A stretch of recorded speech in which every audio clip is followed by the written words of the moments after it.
Halo guys, saya mau berbagi tips cara membuat obat batuk herbal secara alami. Bahan-bahannya cukup mudah ditemukan di sekitar kita.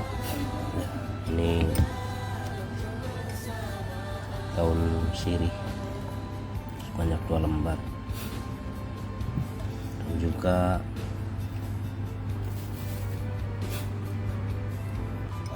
ini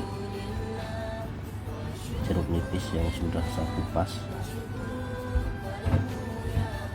ya. Kebetulan saya lagi batuk ya, jadi saya bikin obat herbal. Prosesnya sama seperti orang bikin teh ya. Jangan lupa daun sirihnya dicuci dulu ya. Nah, jeruknya ini agak diperas sedikit seperti ini.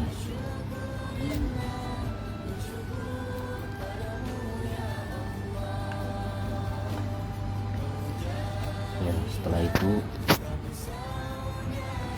tinggal dikasih air panas, disiram pakai air panas.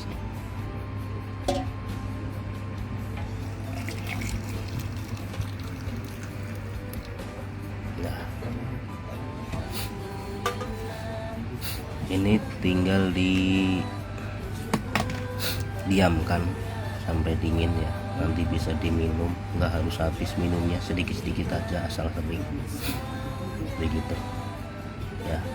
Selamat mencoba, semoga lekas sembuh.